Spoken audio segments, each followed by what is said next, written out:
ஆழ்வார் திருவடிகளே சரணம். எம்பெருமானார் திருவடிகளே சரணம். ஜீயர் திருவடிகளே சரணம். ஸ்ரீ தொண்டரடி பொடியாழ்வார் திருவடிகளே சரணம். சுவாமி பெரியவாச்சான் பிள்ளை திருவடிகளே शरणम.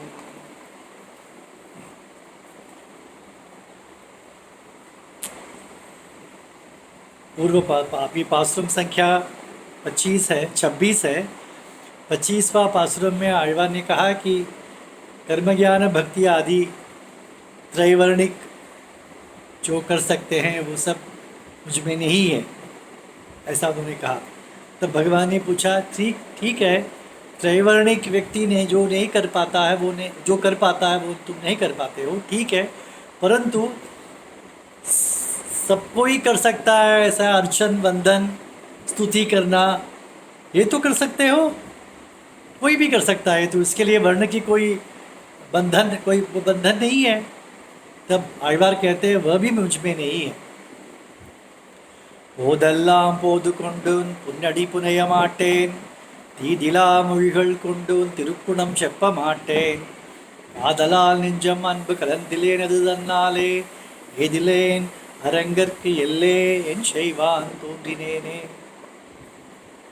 तो कहते हैं ताजे पुष्पों को फूलों को लेकर तुम्हारे दिव्य चरणों में प्रणीय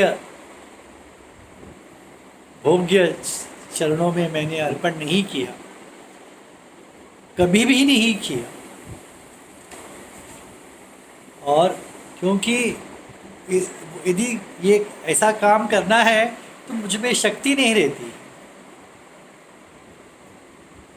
मेरे पास श्रद्धा नहीं है इसीलिए मैंने किया, ऐसा नहीं है, मेरे पास शक्ति नहीं है. आपके व्यतिरिक्त अन्य विषयों में मुझे श्रद्धा और शक्ति दोनों पर्याप्त मात्रा में है, आपके चरणों में फूल समर्पण करने के लिए मेरे पास शक्ति नहीं. यौ तत् पूजा करो, हाथ किसके लिए दिया है भगवान? जो हाथ भगवान की पूजा नहीं करता है वो हाथ ही नहीं है, वृक्ष के शाखाएं हैं सिर्फ, ऐसे कहा गया है. तो उन हाथों से मैं अन्य विषयों की अच्छी तरह से सेवा करने में शक्ति है मुझ में, आप में करने में नहीं कर सकती. वही कहते हैं मैं कभी एक बार किया ऐसा नहीं कहता हूँ, कभी भी नहीं किया, क्योंकि आप ऐसे हैं कि एक बार किया होगा तो भी आप स्वीकार लेंगे मुझे, ऐसा है ना. सकृत उच्चरितम येन, विष्णु धर्म में एक श्लोक है, सकृत उच्चरितम येन हरित्यदक्षरद्वयम बद्धः परिकरस्थेन मोक्षाय गमनम प्रति.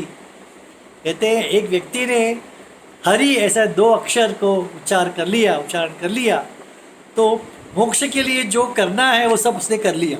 देखिए क्या कहें, परंतु ये हरि शब्द नहीं आएगा मुँह से. उस दिन कहा था ना, कोई मृत्यु के समीप था तो किसी ने कहा कि अष्टाक्षर कह दो भैया, अष्टाक्षर जो मंत्र है वो तो एक बार उच्चार कर दो भैया. तो वो तो मैं नहीं कर सकता हूँ, मुझसे नहीं होता है, इतना कह दिया उसने, परंतु 8 अक्षर का वो मंत्र नहीं कहा. पाप ही कारण है. इसलिए कहते हैं हरि एक बार कहने से मैं मोक्ष के लिए सब काम कर दिया है, अब तो मुझे दे देंगे मोक्ष, परंतु मैं एक बार भी नहीं कहा. सकृत स्मृतोपि गोविंदः, दूसरा प्रमाण है, सकृत स्मृतोपि गोविंदो नृणाम जन्म शतै कृतम पापराशिम दहत्याशु तुलराशि विवानलः. एक बार गोविंद का स्मरण कर लिया तो अनेक जन्मों में किए हुए पाप जैसे आग में रुई भस्म हो जाती है वैसे भस्म हो जाएंगे एक बार गोविंद का स्मरण करने से. और सकृतेव प्रपन्नाय रामचर्म श्लोक तो प्रसिद्ध है, एक बार कह दिया राम से मैं आपका हूँ, बस भगवान सबसे आपको अभय दे देंगे. प्रियवाचन बिल्ले तो कहते हैं इसमें कि भगवान स्वयं से भी अभय दे देता है, इन द सेंस भगवान भी यदि उसे कुछ उसका बुरा करना चाहा वो भी वो नहीं कर पाएगा, क्यों मैंने अभय दे दिया है, तो दूसरों से अभय नहीं, मुझसे भी मैंने उसे अभय दे दिया है, तो मैं उसे उसका हानि नहीं करूँगा। इस प्रकार प्रियवाचार्य पिल्ले स्वामी का व्याख्यान है उस चर्म श्लोक में। तो इस प्रकार एक बार करने से भगवान सब कुछ देने वाला है, तो एक बार भी मैंने आपके चरणों में फूल समर्पण नहीं किया। तो भगवान ने कहा ठीक है, अपने शरीर से कुछ नहीं किया होगा, परंतु वाणी से तो आपके दोष रहित वाणी से तो आप मेरी स्तुति कर सकते थे, किया होगा। ना ना ना ना ना, इस आपके बारे में स्तुति करना है, आपके कल्याण गुणों को कहना है, तो मेरी वाणी में क्षमता नहीं है, सामर्थ्य नहीं है, शक्ति नहीं है। परंतु अन्य विषयों का, हेय विषयों का, क्षुद्र विषयों का स्तुति करना है, तो मेरे शब्द बहुत अलंकार के शब्द निकलते हैं मुँह से, दोष रहित बहुत सुंदर शब्द निकलते हैं। आपके बारे में कहना है तो जीभ अटक जाता है, ऐसा कहते हैं। ठीक है, शरीर और जिह्वा से तो नहीं कर पाए, तो मन से तो कर लो, कुछ किया होगा आपने। तो कहता है कादलाल नंजम अनबु कलंदिरे, मन से कभी भी प्रेम नहीं किया। आपसे किसी और से किया होगा तो उस प्रेम को वहाँ से निकाल कर आप में कर सकता हूँ, परंतु मैं किसी से प्रेम नहीं किया। तो पूछा क्या आप अपने पत्नी बच्चे सबसे प्रेम नहीं करते, स्त्रियों से प्रेम नहीं करते? तब कहते हैं कि ये स्त्री से ऐसा प्रेम करता हूँ कि उनके पैसे भी से हड़पने के लिए मैं से प्रेम करता हूँ, वास्तव में मेरा कुछ प्रेम नहीं है। तो इस प्रकार उसमें प्रेम, सच्चा प्रेम होता तो मैं उसको निकाल कर आप में लगा सकता हूँ, पर वो नहीं है। स्मर परवशो वंचन परहा, स्तोत्र रत्न में आड़वदार कहते हैं ना, दूसरों का वंचन करना ही, वंचना करना ही मेरा स्वभाव है, स्त्रियों को भी फंसाना ही स्वभाव है, प्रेम का सिर्फ नाटक करता हूँ। और शास्त्र वचन भी है, जो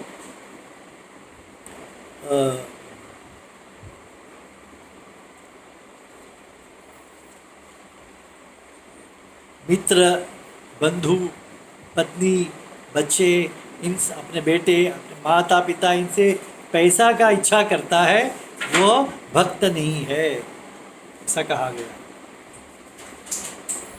वो नहीं उत्कृष्ट उसका आचार है, तो वो भक्त नहीं है। तो ऐसा ही मैं लोगों से उनका पैसा हड़पने के लिए प्रेम का नाटक करता था, सचमुच वास्तव का प्रेम तो नहीं दिखाया। तो अब क्या? तो कहते हैं अदलनाले एदिले। देखिए, जो मन, वाणी और शरीर तीनों से एक ही करते हैं। वाणी से जो कहते हैं, मन से जो सोचते हैं, वही शरीर से कहते हैं। ऐसे लोग ही आपको पा सकते हैं, परंतु ऐसे इनमें से एक भी में मेरी ईमानदारी नहीं है, इसलिए मेरे पास कुछ नहीं है, ऐसा ही कहना पड़ रहा है। किसके लिए नहीं है? अरंगर के। देखिए भगवान कैसे हैं, सुहृदम सर्वभूतानां, सबका मित्र है। रुजुहु, भगवान अपने आश्रित के प्रति बहुत ही ईमानदार है, उनको फंसाता नहीं है। ये सब हमने सिर्फ कानों से सुना नहीं है, हम देख सकते हैं। कहाँ? रंगन श्रीरंगम में, गरीब ब्रह्मांड में हम देख सकते हैं। उसके बावजूद मैं कुछ नहीं, मैंने किसी भी प्रकार से आपको स्पर्श नहीं किया, न वाणी से किया, न मन से किया। तो कहते हैं मैंने आपका, मुझे हानि हो गई, आप मुझे प्राप्त नहीं हुए। क्यों? तो कहते हैं तो दूर है इसलिए तुम मुझे प्राप्त नहीं हुए, ऐसा तो नहीं है। तुम तो पास में हो, फिर भी मैंने तुम्हारे पास नहीं आया। अरे हमारा स्वरूप का अनुरूप नहीं है, ऐसा इस कारण मैं आपसे नहीं संबंध नहीं रख पाया। नहीं, आप तो मेरे स्वामी हैं, मैं तो आपका नित्य दास है, यही तो स्वरूप है। तो आपकी सेवा करना तो मेरा आत्मा के स्वरूपानुरूप है, फिर भी मैंने उसे खो दिया। यदि मुझ में दोष देखना ही आपका विचार है तो भी मैं खो सकता हूँ, परंतु आप हमारे दोष देखते ही नहीं है। आश्रित के दोष को भी भोग समझने वाले ऐसे गरीब ब्रह्मांड को मैंने खो दिया। इसका सब कारण क्या है? इसका सब कारण मेरा पाप ही है। भगवान के कौस्तुभ मणि जैसे हम जीवात्मा है, ऐसे मूल्यवान वस्तु देखिए अब कहाँ पर, रोड पर, मार्ग पर बिखरा हुआ पड़ा हूँ मैं, ऐसा कहते हैं। दूर हो गया मैं आपसे। तो कहते हैं रंगनार के लिए कहते हैं, देखिए कुछ ज्वर है तो ताप है तो एक दवा दिया जाता है, काढ़ा, बहुत ही कड़वा होता है, तो उसे खाने से फिर ठीक हो जाता है शरीर। तो ऐसा है क्या? आप ऐसे काढ़े, कभी कभी किसी व्याधि रोग के लिए दूध ही दवा हो जाता है। तो ऐसे परिवार आप तो दूध है हमारे लिए, दूध जैसे औषध है आप। परंतु मैं, क्योंकि आप मोक्ष को देने वाले हैं, अपने पास आने वाले को मोक्ष देने वाले, आप ही तो इतने सुंदर हो, तो इतने सुंदर हो आप, थोड़ी दवा जैसे कड़वी हो और मोक्ष देने वाला, क्योंकि दवा कड़वी है पर वो देती है वो वस्तु श्रेष्ठ है, स्वस्थ हो जाते हैं। ऐसा नहीं है, यहाँ तो दूध जैसे आप ही दवा हो, इतनी सुंदर दवा है तो मैं नहीं पी पाया, मेरा ही पाप का कारण है, ऐसे कहते हैं। और आप देने वाले हैं मोक्ष। वो इस देह संपत्ति क्यों दिया गया है? विचित्रा देह संपत्ति, इतने सुंदर शरीर को क्यों दिया गया है? भगवान ने आपके लिए, आपकी सेवा करने के लिए दिया गया है। परंतु इस जन्म को मैंने खो दिया। और क्या कहते हैं? मैंने जन्म लिया, मैंने क्यों जन्म लिया, ऐसा कहते हैं। क्यों जन्म लिया नहीं कहते, क्यों प्रकट हुआ, ऐसा कहते हैं। प्रकट होना, ये बिजली या भूकंप ऐसा प्रकट हो जाते हैं बीच बीच में, या ऐसा भी कह सकते हैं ये कीड़े मकोड़े भी हमेशा अचानक प्रकट हो जाते हैं, उनका थोड़ी जन्म होता है। तो इस प्रकार मैं कीड़े मकोड़े जैसा मैंने जन्म लिया। मैं क्यों जन्म लिया मनुष्य योनि में? और ये भूकंप आदि से लोगों की हानि होती है, उसी प्रकार मैं लोगों की हानि के लिए जन्म ले लिया हूँ, ऐसे अपने की निंदा करते हैं इस पास में। ये सब हमें करना है। वास्तव में आழ்वार में ऐसे कोई दोष नहीं है, सभी दोष हमारे में है। हमें तिरुमालय का पासुरम हम भगवान के सामने कहेंगे तो भगवान कहेगा ठीक है ये ऐसा ही है, तो भगवान हम पर कृपा करेंगे। हमें नाटक करने की ज़रूरत नहीं है, ये सचमुच है, वास्तव में ही हमारे। श्रीमते रामानुजाय।